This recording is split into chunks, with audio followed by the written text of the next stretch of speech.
1080.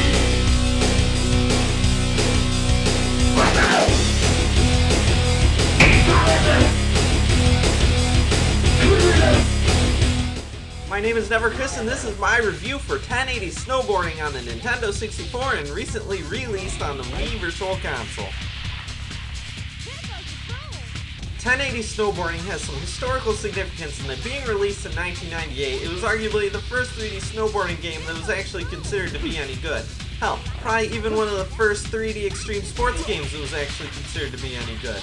Sony's Cool Boarders always looked bad, and Tony Hawk's Pro Skater, the franchise that blew open the popularity of extreme sports games, wasn't due for 2 more years.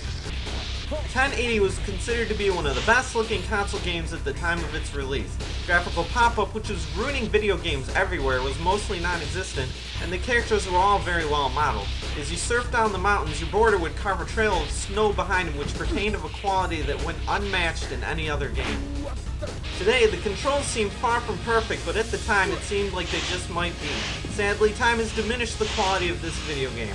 After the popularity of extreme sports games blew up, with classics like Tony Hawk's Pro Skater series and SSX coming out, the special feeling 1080 once gave just doesn't seem so great anymore.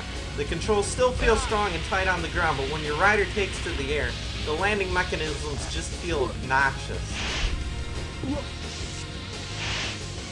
Landing in this game without losing any speed or tumbling over takes such a precision that it practically turns itself into an art form.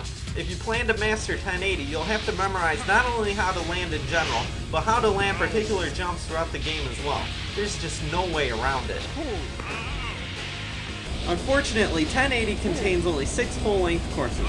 This may have been acceptable back in 1998 when the game was first released, but today, it just doesn't feel very right.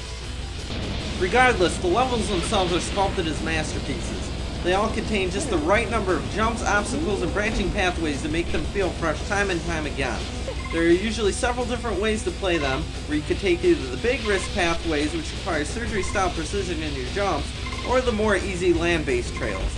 Neither is really that much more advantageous, but you'll feel like quite a badass jumping rooftop to rooftop as you make your way towards victory. 1080 is very well built, but it doesn't feel particularly special anymore. The graphics don't hold much of an edge these days, and the gameplay no longer feels fresh and unique.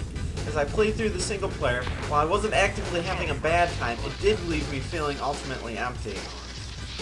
Giving 1080 a run in the 2-player multiplayer game was a little more fun. Racing head-to-head with the computer just wasn't as exciting, but with another living person it was a bit more entertaining. But, unlike many other games, after the first 20 seconds we were mostly just silent. No surge in nostalgic emotions, no overwhelming urge to endlessly trash-talk each other. Just silence. 1080's magic was gone. We were going through the motions, but the wonder just no longer existed. I suppose while I'm reviewing this game, I might as well mention the trick attack mode. On a normal course, half pipe, or on a high jump, the game counts how many points you're able to score within a limited time. This entire mode seems obviously treated as an afterthought, as the half pipe and high jump courses are extremely short and there's very little finesse that goes into stringing tricks together. While the trick mode isn't a bad addition to 1080, it doesn't add very much either. 1080 Snowboarding isn't a bad game, and in fact with just a bit more polish, a graphical upgrade, and a few more new levels, it could definitely be re-released as a full-price game today. However, there's nothing that really stands out about it. It all works, but picking up a copy of Tony Hawk's Pro Skater 2 or 3 would probably entertain you for a much longer time. Unless you absolutely crave snowboarding games, I'd probably pass this one up. I give 1080 Snowboarding a 6 out of 10.